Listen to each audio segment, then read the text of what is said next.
Greetings, everybody. This is Chairman Capo Daniel of the People's Right Advocacy Platform. We want to put out this message today to give a complete report from our investigation into the attack that took place in Bamenda, targeting a bar that is around Hospital Roundabout, directly opposite the maternity gate in the Bamenda General Hospital, where 2 people have been confirmed dead, 1 critically wounded, 37 people seriously injured by shrapnel from the explosive device that was planted in that bar by the Ayabacho's ADF.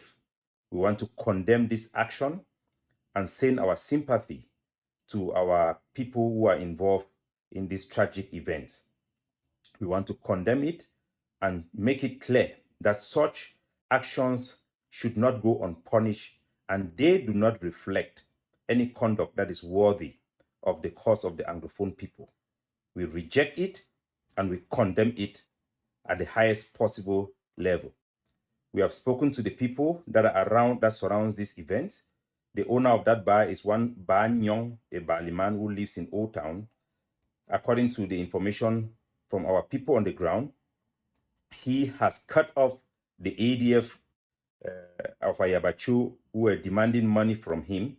He had paid money from the beginning of this year, and they were repeatedly asking money that were not reasonable. Because of that, he cut them off, and they planted that the explosive device that caused this mass casualty.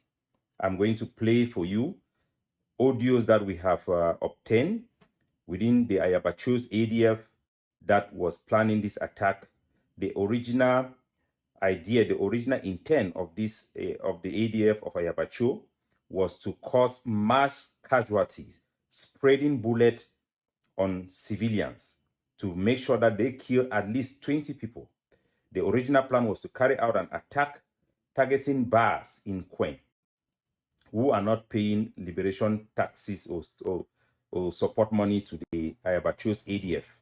I'm going to play the audio so that our people can get an insight of what actually transpired. The voice of this audio is General JC, who is the lead commander of the tanker brigade of the ADF.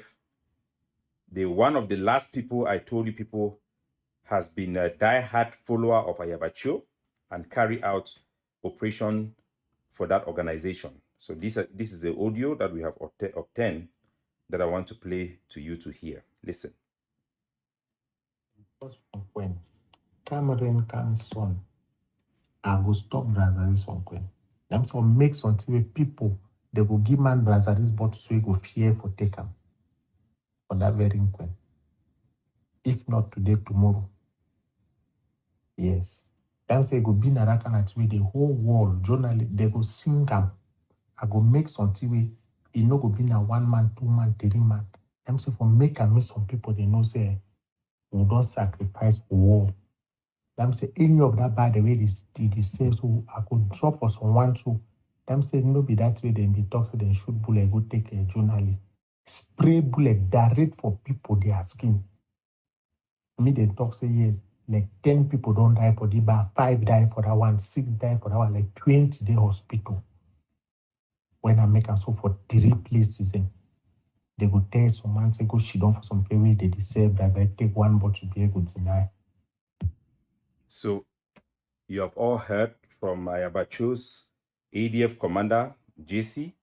The plan was to carry out attacks targeting 3 different bars to cause mass casualty, to spray live bullet on civilians, to make sure that they have more than 20 people going to the hospital, and to take the headlines for terrorism, to terrorize our people in the name of not drinking, attacking Brazzaville bars who sell Brazzaville. We know for sure that this bar have been selling Brazzaville for the past 5 years and consistently paying money to do so. Almost all bars in Bamenda are selling Brazzaville. They pay money to the ADF to do so. The reason why this bar was targeted was because Ban Nyong cut off a telephone call with the ADF. He refused to pay exorbitant amount of money to continue to do his trade. Our struggle has been hijacked by people who use the legitimacy of our struggle to carry out cartel-like ransom taking and extortion of our people. The issue of Brasseries ban is just a ploy, a smokescreen to extort our people as they constantly pay and still sell the brasseries. So this attack, we want to condemn it. We condemn Ayabacho. Such conduct, you hear the commander talking about carrying out an attack that will be worse than killing the journalist who was killed by the ADF. This group have shown no remorse, have continually blatantly carried out human rights violations, war crimes. God alone knows their motivation. Whatever they are doing is wrong. We condemn it, and we ask all people who continue to be entertained by Ayabacho to see him for who he is. He's a killer, a murderer. Today, the 2 people who are dead in Bamenda marks the 36 people being killed, innocent civilian, non-combatant, that have been executed or killed by Ayabacho's ADF. This is what our people are trapped within. They are trapped between the hard rock and a hammer. We'll continue to uphold the people's interests. We'll continue to protect the integrity of our struggle from criminal gangs, scavengers, and war criminals.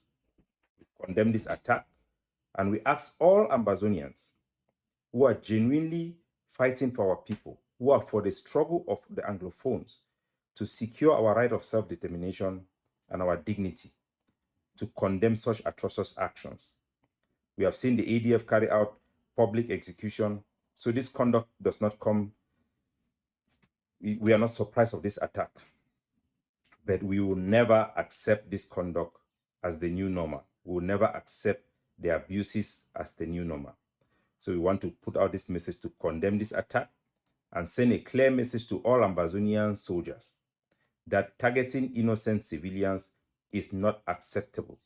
Using lethal force, inappropriate use of force and firearms are war crimes, and those who carry out such activities will eventually pay for their crimes.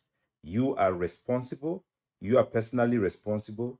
Those who associate themselves with individuals and groups that carry out such criminal and war crimes actions on ground zero will be held responsible sooner or later. God bless you all.